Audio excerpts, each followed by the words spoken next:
Hello, my friends.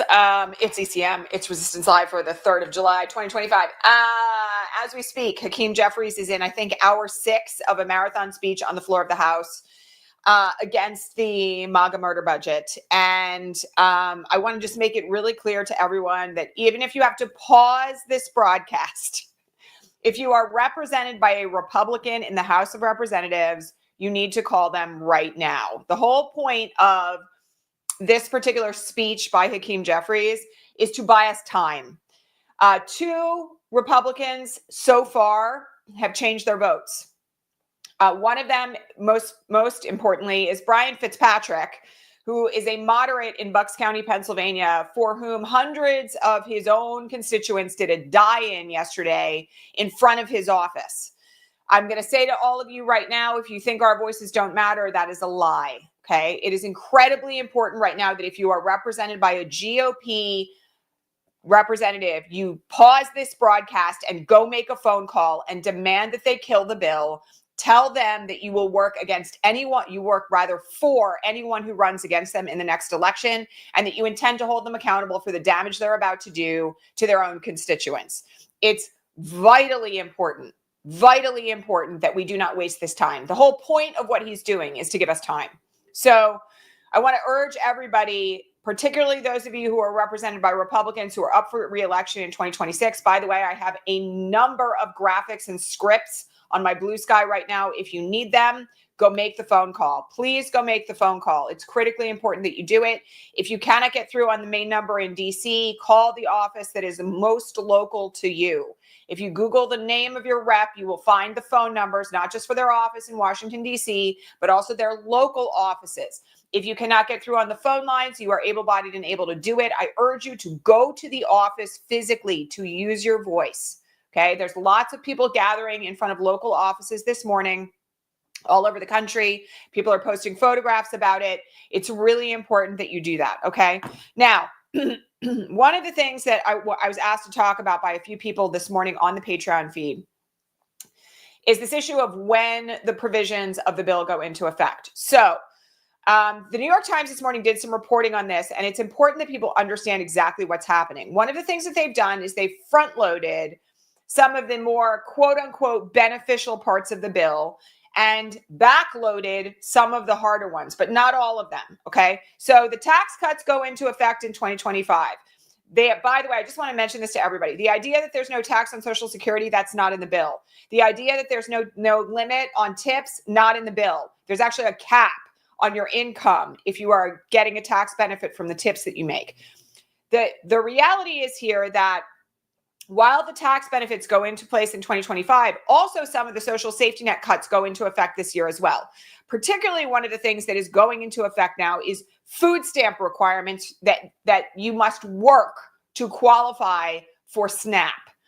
This in and of itself is going to be incredibly devastating to families with young children, families of people who are disabled, people who are otherwise relying on SNAP like literally to survive.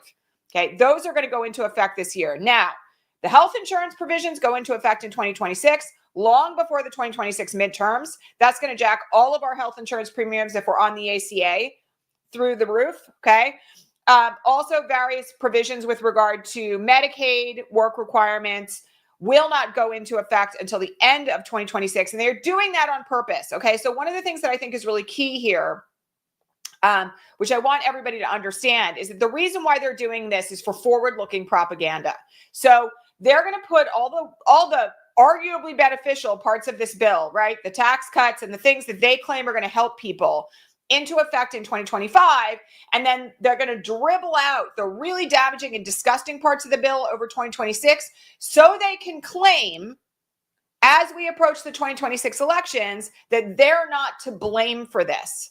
Okay. The other thing I just want to mention here is that you know that there's going to be a ton of these GOP reps who are going to be claiming that they didn't vote for it after they did. We've seen them do this already, okay? We have to be prepared for how they're going to handle this. They are also, by the way, with the way that they have timed this, anticipating that it's likely that they're going to lose the House. Because what they're setting up here is that if the real brunt of the worst parts of this don't hit until 2027, they're going to blame the Democrats for it. Just in the same way that they blame Joe Biden for the overturning of Roe versus Wade, when literally it was Trump's nominees to the Supreme Court that made that happen. Okay. So incredibly important that we move in the direction of being truthful and cutting through the propaganda from the jump. But for right now, the bill is still hanging in the balance. So if you are represented by a Republican right now, pause this broadcast and go call them and demand that they kill the bill. Like, I'm not kidding. It's really important. We don't know how much longer we have. The estimates are that Jeffries is trying to break Kevin McCarthy's record for the magic minute speech, which is allocated to a House minority leader in relation to any bill, which ran for 8 hours and 34 minutes, I think. We are now in hour 6. We don't have a lot of time. Okay. And I want everybody to really make their voices heard. We need 2 more reps to flip and the bill is dead. And they've got to be Republicans in order for us to do it. So go make those phone calls. All right. In addition to this, I want everybody to just know that okay, so let me just think about how to put this. The question that I was asked, one of the questions multiple times that I was asked on the Patreon feed this morning, by the way, if you want to support this work, go become a subscriber over there, is why are they doing this? If they know it's going to kick our grandmothers out of nursing homes, and if they know that it's going to kick 16 million people off of Medicaid, and if they know that it's going to eliminate the subsidies for the ACA, and that means that people are not going to be able to get their health care, if they know that people are going to starve in their own districts, why are they voting for it? Okay, so I have some news for everybody here, which for some of you will not be new news. It's a cult, okay?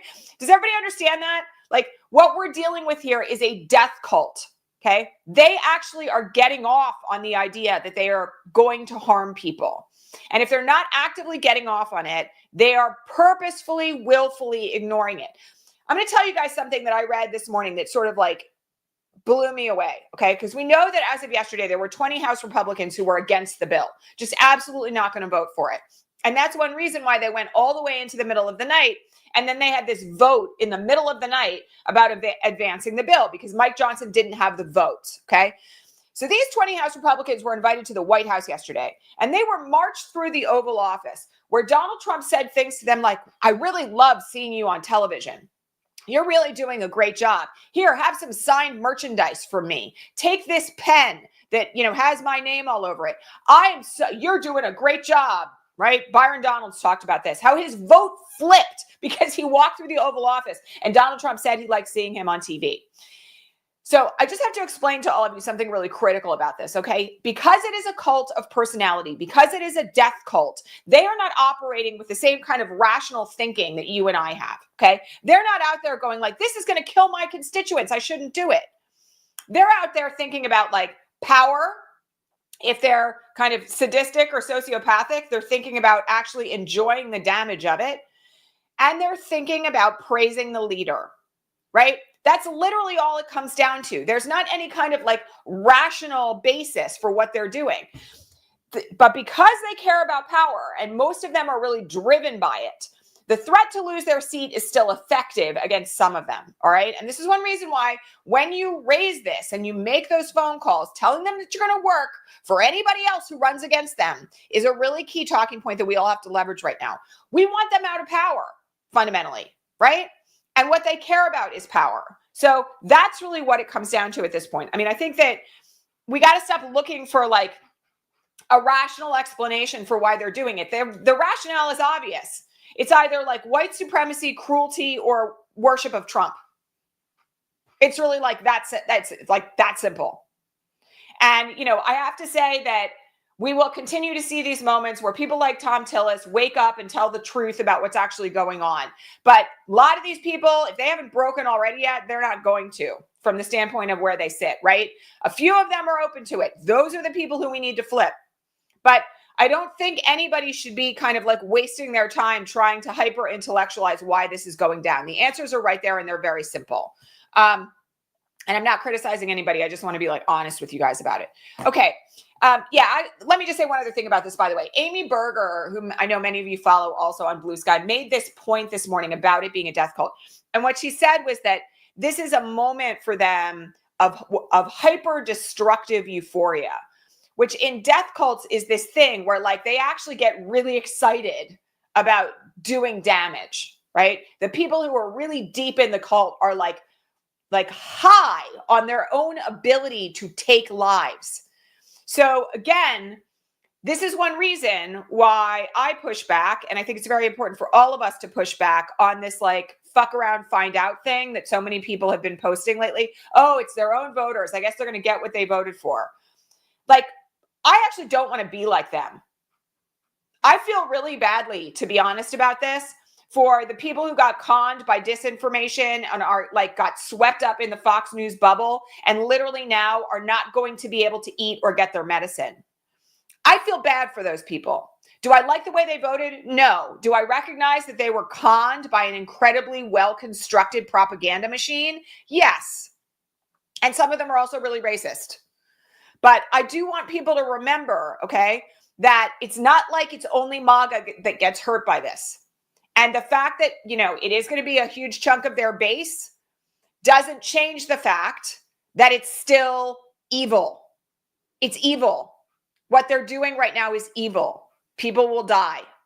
Okay. So I think that part of what we've got to come to terms with here is like, they actually enjoy it, or at least some of them do. They're actually like euphoric about the ability to like play God and like pass bills that determine life or death. So, you know, that's what we're facing down. We have to be honest about it, and we have to do everything that we can to fight back. And there are some people who can still be moved by the prospect of losing their seats. So it's really important that we use that as an opportunity to maybe flip just 2 more people in the next couple of hours. All right, somebody asked me to mention the fact that it's not just rural hospitals that are at stake here, although it is, but also the fact that people need to remember that mental health agencies are taking huge hits if this bill passes. That means, by the way, that people who rely on mental health agencies for regular treatment and care are not going to get it anymore. Okay? I mean, again, there's so many ways in which this bill is profoundly destructive. That's another one that's really big, okay? And that's leaving aside the fact that it is going to make ICE the most well-funded law enforcement agency in the country. Concentration camp in every town, but no nursing homes. That's what I said this morning. So on that front, somebody asked me this morning whether or not I think there's going to be free and fair elections in 2026. So I have to be honest about this because this morning I'm really pissed off and fed up with people who are like, it's all over. Why would I bother calling? They've won, right? Like this kind of thing has been driving me crazy since I woke up this morning at 5 a.m. There have been people kind of like coming into my comments on Blue Sky and just like dropping this shit all day long. Sorry, it's really frustrating, but it's like, it's one of those things where I'm like, do not forget to fight. Okay. And this whole thing, this whole idea that it's all over when like we outnumber them 3-1, I think is like self-defeating, if not complicit in what's happening. So one of the things that I want people to remember about the way elections are constructed in the United States is that there is not federal control of every election in the country, okay? Elections are administered in this country on a state-by-state basis. What that means is that every single state is responsible for their own voting methodology, for how elections are handled, for how recounts are handled, for how their technology is maintained, for where that technology comes from, for the means by which the technology is reviewed. 50 plus, because there's also territories, 50 plus states all have individual mechanisms for handling elections. Okay. So the idea that we're not going to have free and fair elections would necessarily require either some form of like interference that none of us can envision. And you all know how I feel about conspiracy theories about this shit in the 2024 election. I personally think that voter suppression and propaganda and disinformation is much more to blame for what happened in 2024 than any of these pie in the sky Starlink theories that have no evidence behind them. All right.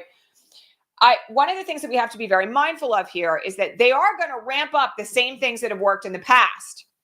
They're going to lie to voters. The certain states like Georgia and others are going to pass laws that are designed to keep people from waiting at the polls. Okay. They're going to do things like shutting down polling places in predominantly Black and brown areas to keep people from voting, for making it like much harder to vote than it otherwise would be. Okay. All those things are predictable. Do I think that there's some massive overarching possibility that we're not going to have free and fair elections? No. Do I think there's some possibility that they're going to do everything they can to interfere with them? Yes. And again, these are the kinds of things that we've got to prepare for, okay? But anybody who's running around right now claiming that like the 2026 elections are already over isn't paying attention to the landscape. And frankly, I think also that in and of itself right now is a form of early voter suppression. Because when you tell people that we're not going to have free and fair elections in 2026, you're telling people that their vote is irrelevant. Okay? And that's not true. So we're going to have to see how this lands. And I know everybody's, I've been asked, by the way, I should just say this again. I said it before, but I'm going to say it again. I know everybody's really up in arms about this whole thing in Miami. So let me just address that. Here's what happened in Miami. The Miami Council decided to move their election cycle from 2025 to 2026 to line up with the federal election cycle. Okay. Yes, they have a Republican city commissioner. And yes, they have another Republican who is related to this, who are now going to serve like an extra 9 months in office. All right. Is this some effort to cancel free and fair elections? No. And all you have to do is go read the reporting on this to understand that they're doing it to actually increase voter turnout. Because what they recognized, which by the way, I get why the GOP would worry about this, is that people tend to show up less in off-year elections than they do in years where there are federal elections. All right. So this is actually not like, to me, something that people should take as some kind of like canary in the coal mine thing. If you go read the reporting about it, you're allowed to be pissed off that there's going to be 2 Republicans in office for like an extra 9 months, but it's not something that people should be losing their shit about. Okay. Like, again, there is a reason to go deep into the details of things when you hear things like this that are designed to scare you. And if you go read the reporting, like in the Miami Herald or the Orlando Sentinel, neither one of which is known for being terribly left-leaning, you get the full picture of exactly what's going on. All right. So again, I have to remind everybody that, like, we're not in the 2026 election cycle yet. We're like a long way off from that. And spending your time at the moment fretting about whether or not there's going to be a free and fair election cycle in 2026 is something called hypervigilance. It's a trauma response. It's the idea that if we can map out all the worst case scenarios in our own minds, then maybe we'll be better prepared if that happens. Okay. You should not be worrying about that right now. We have shit to do today, right?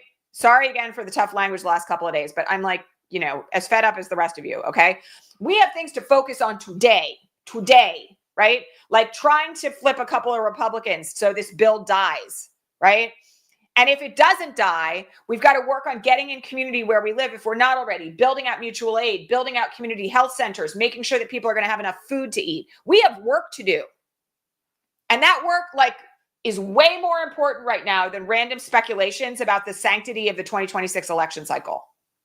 Because, the other thing I'm going to tell you right now is, with no control over the House, no control over the Senate, no control over the presidency right now, the place where you would need to direct your energy on that in any event is in your local state.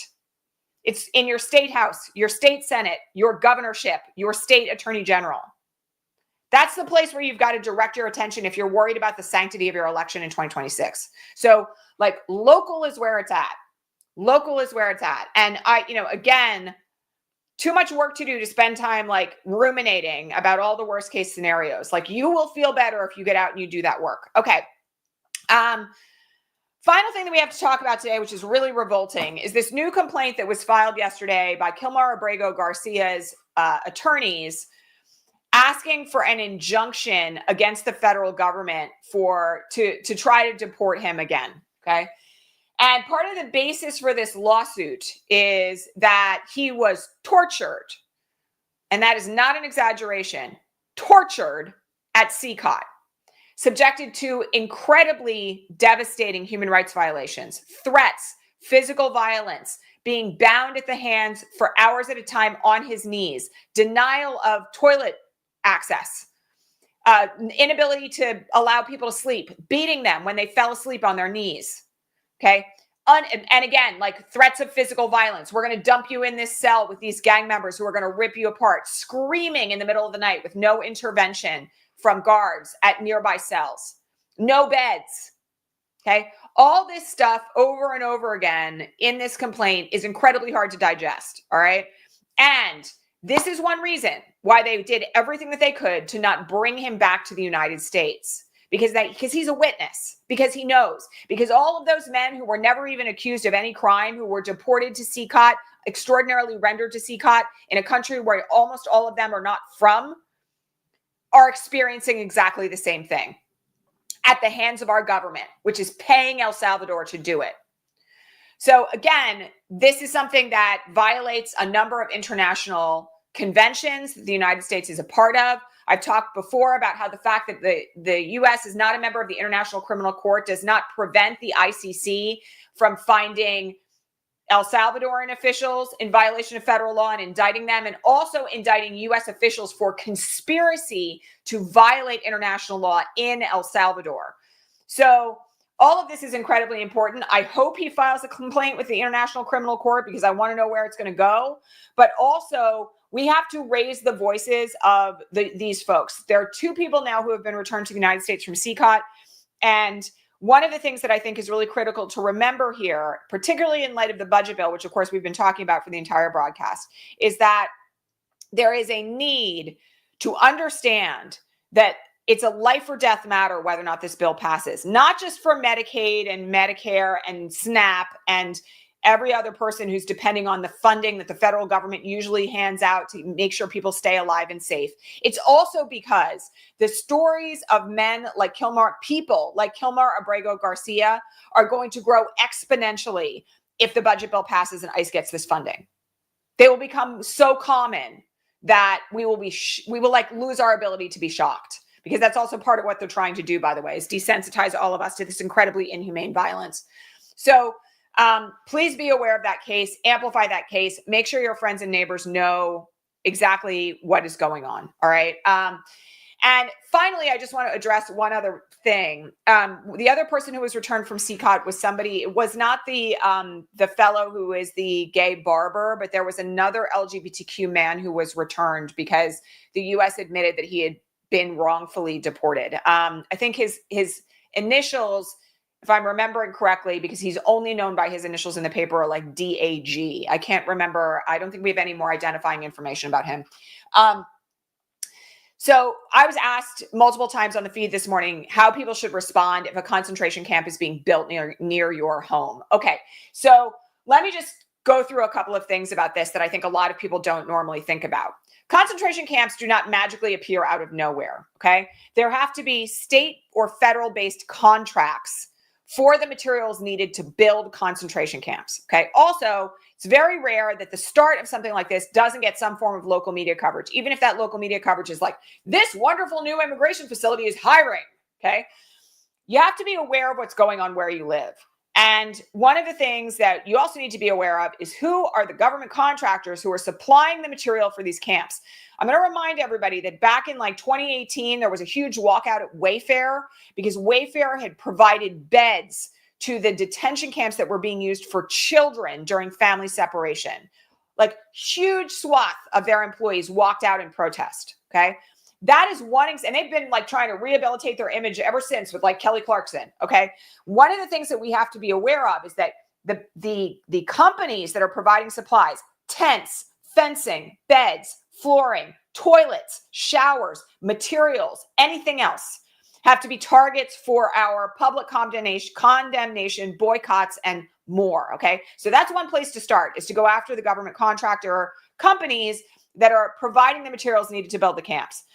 The second place that you can go after them is through direct action protest. And this is one reason why, again, I have to say to everybody, go look at mobilize.us, because it will sort everything by where you live. And there are actions happening every day against ICE in this country. Okay. There is going to be a need to show up and protest if there is a site being built where you live. Do not allow it to happen quietly.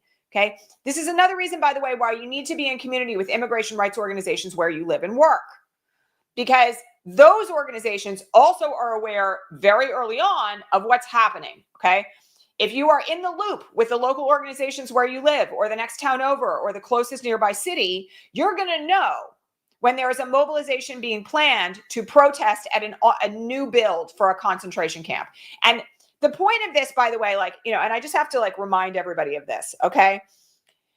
Lots of people will say things like, this won't make a difference, or we can't stop them from doing this, all right? But I have something that people need to recognize here, okay? Not everybody is as looped into exactly what's happening in the day in, day out minutia of politics in this country as you and I are, right? And one of the things that happens when people actually show up and protest and make their voices heard is that people who may not have had any idea that this was going down in their backyard suddenly are like, wait a minute. They're snatching the gardener, the person in my diner, my nanny, and they're putting them there. So again, one of the things that we have to remember about direct action is that it's not just about, should it be about the aims of stopping the camp, right? Don't get me wrong, but it's also educational. It's also about making sure that other people where you live know what's going on. And it's about putting a face on the fact that, like, we're not going to roll over and let it happen. And this is part of how movements get built, right? Tesla Takedown's a prime example of this. One event, one location at a time. Okay. Same methodologies are going to have to be applied here in terms of what we do. Okay. And don't forget that you can always call your local state rep, your local state senator, your city council member. You should be going to zoning board meetings. If these kinds of things are on the docket, you should be paying attention to what's happening there. Show up and make your voice heard. Make your phone calls to your local state reps, state senators, attorneys general, governor. Tell them that you don't want their cooperation with ICE.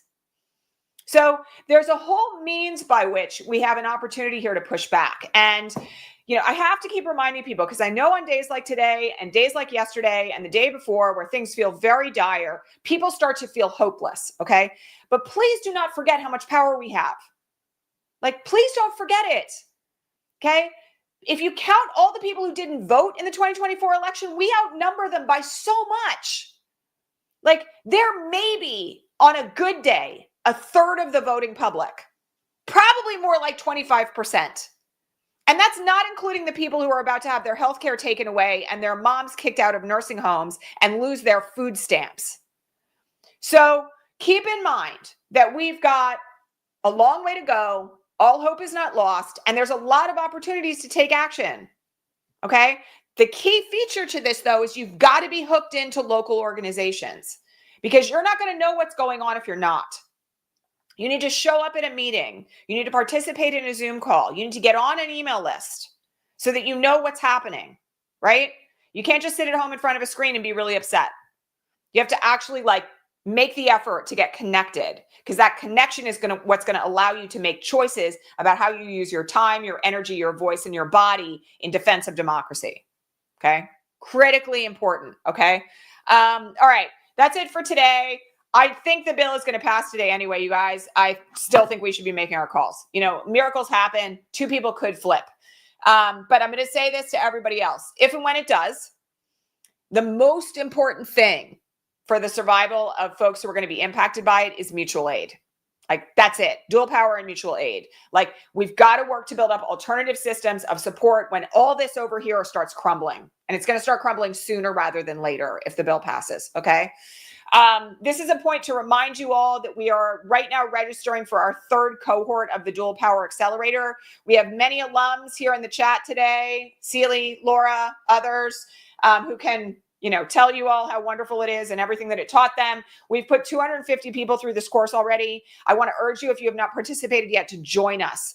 I'm going to drop the link right now into the live chat so you all can have it. And also, I will make sure that it's already in the show notes. I know that, but it will also be dropped into the comments after the broadcast is over. Truly important to get trained in how to build alternative systems of survival if you don't know how to do it. And even if you are already involved in community organizations, what this course is going to do is give you all the skills that you need to figure out how to build up these alternative systems. It's critical, like really critical right now. Okay. There are a handful of scholarships remaining. If you need it, please apply. The class for the third cohort starts on Friday, July 18th. So it's not far now. It's like 2 weeks out. Okay. There will be no broadcast tomorrow because it is the 4th of July. I would encourage everybody to go read Frederick Douglass's famous speech, What to the Slave is the 4th of July. If you are, like many of our clients, having struggles with celebrating the 4th of July this year, you need to go read that. Full stop. It's like written in the 1850s and is an incredibly famous speech about how America has never really been free for everybody. And I want to just thank all of you for being here. I want to thank our Patreon subscribers. I want to thank our channel members here for your financial support of this broadcast. It allows me to keep doing this work. Please subscribe, hit the like button if you haven't already, and Make sure you share this broadcast with anybody who could use it. And I will catch you all back here live on Tuesday. There will be 2 educational videos on our Ripple Effect Institute YouTube channel between now and then, one tomorrow and one on Monday. So also keep an eye out for that. All right, my friends, enjoy your long weekend, and I will see you then. And keep your chins up and keep fighting. We got a long way to go. It's not over yet. All right, bye.